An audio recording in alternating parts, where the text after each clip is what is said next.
Hi, this is Cub Military Podcast. Where do I fall?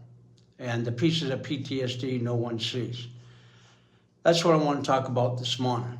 In openings, I guess you could say, today I'm not talking about tactics. I'm not talking about training.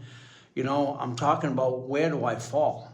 And that was a big problem when I came home with all these groups that I went to.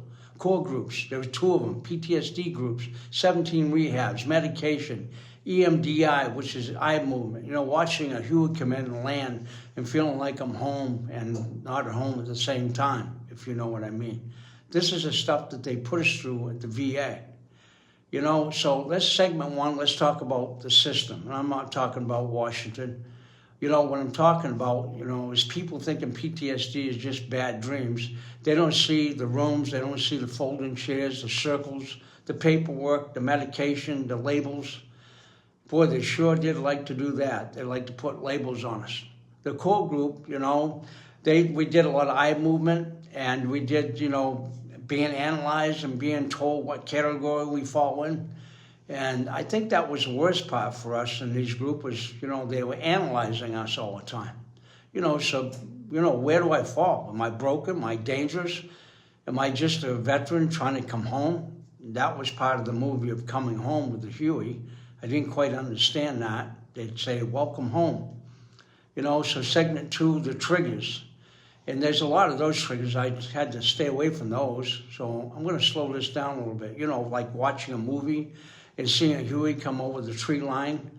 The second I'm back and part of me feels safe and part of me feels like I never left, if that makes any sense. But then what happens when I hear a Huey come over above, it reminds me of the past, so I'd start sleeping in cellars and cutting trees down around me in my home down in West Cassett so I can see, checking windows at night, make sure they're locked, listening for movement and always needing for a sight line so you can always see what's going on around me. Am I paranoid, or is it just training that never turned off? And I think that was part of the problem, when they'd ask me what's going on. And the hardest part, this is the one that really hits me. Coming home and not fitting in. Being too much, being asked to move out because I was troubled. That's what happened when I got home. My mother asked me to move out. Not because I was bad, because nobody understood, what followed me home when I came home. That was part of the problem.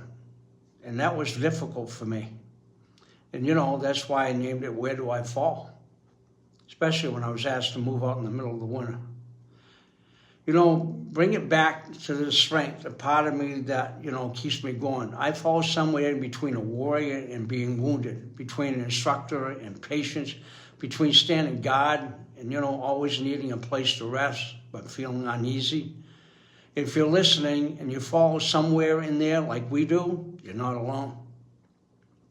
So take care of yourself. In closing, this is all I got to say to you. PTSD isn't a weakness. It's an injury from surviving, and surviving has consequences. This is Cub, and if you're still here, stand down when you need to, but don't always remember you're not standing alone, brothers. Take care.